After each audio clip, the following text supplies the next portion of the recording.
Sir আমি তো গণিত পারি না, স্যার আমি তো গণিতে ফেল করব, স্যার আমি হচ্ছে যে গণিত কি স্যার বুঝায়, ভাইয়ারা কি বুঝায়, স্কুলের টিচাররা কি বুঝায় সব মাথার উপর দিয়ে যায়, স্যার আমি গণিতে কি পাশ করব?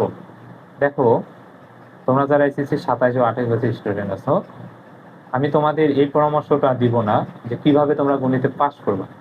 আমি তোমাদের আজকে একটা রোড ম্যাপ শেখাবো বা উৎসাহিত করার চেষ্টা করব, বা জঘন্য রকমের কিভাবে তোমরা পরিশ্রম করতে পারো বা একটু স্মার্ট ওয়েতে পড়াশোনা করতে পারো, তাহলে দেখবা খুব সহজে তোমাদের এ প্লাসটা হয়ে মানে খুব সহজে চলে আসে। এমসিকিউটাও হয়ে যাবে, শর্ট কোশ্চেনটাও হয়ে যাবে। জাস্ট আমি এই হচ্ছে যে তোমরা যদি এইভাবে একটু পড়াশোনা করো, দেখবা যে সিকিউটাতে তোমরা কিন্তু এ প্লাস পেয়ে যাচ্ছ, এবং সিকিউটার সাথে তোমাদের শর্ট কোশ্চেন এবং এমসিকিউটাও সলভ হয়ে যাবে। সাধারণত যেই অধ্যায়গুলো থেকে সিকিউ করা হয়ে থাকে বেশি বেশি, সেগুলা থেকে শর্ট প্রশ্ন এবং হচ্ছে যে এমসিকিউ গুলাও বেশি হয়ে থাকে। এমসিকিউ শর্ট প্রশ্ন আদার্স দুই একটা অধ্যায় থেকে আসে, এই জন্য সবগুলো অধ্যায়। তবে আমরা আজকে এমন কিছু অধ্যায় বাছাই করছি যেগুলা পড়লে আমাদের এ প্লাস পাওয়া কিন্তু সহজ হয়ে যাবে। তো দেখো, প্রথমত যদি আমরা সেট ফাংশন এই অধ্যায়টা ভালোভাবে পড়ি, তাহলে আমরা কিন্তু এখান থেকে একটা সিকিউ বলো, এমসিকিউ তো দুই তিনটা আসতেও পারে, তারপর শর্ট কোশ্চেনও আসতে পারে। বীজগাণিতিক রাশি আর একটা হচ্ছে ধারা। তো বীজগণিত থেকে আমরা যদি এই তিনটা চ্যাপ্টার কভার করি, তাহলে সাধারণত দুইটা প্রশ্ন কমন পাওয়ার চান্স অনেক বেশি। মানে আমরা তো তিনটা তো আর লিখতে পারবো না, সর্বোচ্চ লিখতে পারবো কয়টা, দুইটা। এখন যদি মিস হয়ে যায়, তাহলে সাধারণত এখান থেকে কি আসে, চলক চলক অধ্যায়টা থেকে প্রশ্ন আসে, অনেক সময় 12 এই অধ্যায়টা থেকে প্রশ্ন আসে। তবে সাধারণত টিচাররা মানে বেশিরভাগ বোর্ডে প্রশ্ন আসে আচ্ছা বীজগণিত থেকে 1 2 3 সেট ফাংশন, বীজগণিতিক রাশি আর একটা কি ধারা। আমার পরামর্শ হচ্ছে যে তোমরা এই তিনটা অধ্যায় ভালো করে করবা, দেখবা যে তোমাদের একটা কনফিডেন্স চলে আসে। মানে বেশিরভাগ প্রতি বছর প্রায় 80 থেকে 90% কোশ্চেন সাধারণত বীজগণিত থেকে এই তিনটা চ্যাপ্টার থেকে হয়ে আসে। তারপর আসে ত্রিকোণমিতি, পরিমিতি, আর এটা হচ্ছে যে দূরত্ব উচ্চতা। তো দূরত্ব উচ্চতা এটা পরিমিতি, ত্রিকোণমিতির অংশ, আর এটা হচ্ছে পরিমিতি। এখন তোমরা অনেকে পরিমিতি এই 16, 16.1, 16.2, 16.3, 16.4 এই চারটা অধ্যায়ে মানে গুলায় ফেলো। যদিও হ্যাঁ, এটা সব মানতে বাধ্য যে এখানে চারটা অধ্যায় অনেক প্রশ্ন আছে, অনেক সূত্র আছে, অনেক ক্যাটাগরি কোশ্চেন হয়ে থাকে। এই জন্য একটু পোলাপানের কাছে কঠিন মনে হয়, তোমাদের কাছে কঠিন মনে হয়। এই জন্য তোমরা চাইলে এই পরিমিতি অধ্যায়টাকে স্কিপ করতে পারো। এখন স্কিপ করে কি করবা, তোমরা এই ত্রিকোণমিতি আর দূরত্ব উচ্চতা যদি ভালো করে পড়ো, 9.1, 9.2, আর এটা হচ্ছে কত অধ্যায়, দশম অধ্যায় দূরত্ব উচ্চতা। এই তিনটা চ্যাপ্টার ভালো করে পড়লে কিন্তু তোমরা কিন্তু দুইটা প্রশ্ন কমন পাইতে পারো।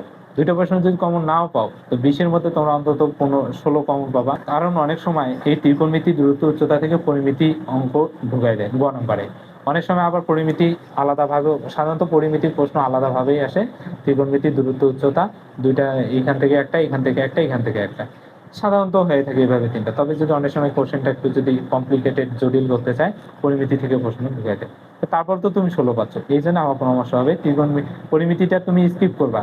স্কিপ বলতে এমসিকিউর জন্য পড়বা সূত্রগুলা, দেখবা সূত্র মুখস্থগুলো হয়ে যায়। তুমি এই দুইটা অধ্যায় ভালো করে পড়বা, দেখবা যে তোমার একটা কনফিডেন্স চলে আসে। কোথাও কোথাও এখানে তুমি যদি 20, আর এখানে যদি কোথাও কোথাও দুইটা পাত্র আছে, 20 কত 40। তারপরে এখানে বৃত্ত সম্পাদ্য আছে, পরিসংখ্যান আছে। বৃত্ত অনেক সময় বৃত্ত উপপাদ্যটা আমি রাখিনি, উপপাদ্যটা একটু কঠিন হয়ে থাকে। এটা হচ্ছে যে একটু পারো না, কিছু কিছু হচ্ছে যে ছেলে পেলে আছে এক্সট্রা অর্ডিনারি, তার প্র্যাকটিস করছে অনেক বেশি, শুরু থেকে পড়ছে, এই জন্য হচ্ছে যে ভালো পারে। অনেক বৃত্তটাও অনেকে পারে না, এই জন্য আমি বলি কি তোমরা সম্পাদ্যটা ভালো করে করবা।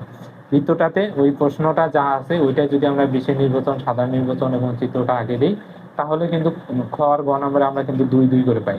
তো কোথাও কোথাও 2 2 করে 4। আর হচ্ছে যে ক নাম্বারটা তো তোমরা পারবা, এটা যদি একটু প্র্যাকটিস করো, তাই 3 দুগুণা কত 6, 6 মার্ক কিন্তু হয়ে যাচ্ছে। একটু জাস্ট কৌশল খাটাইতে হবে।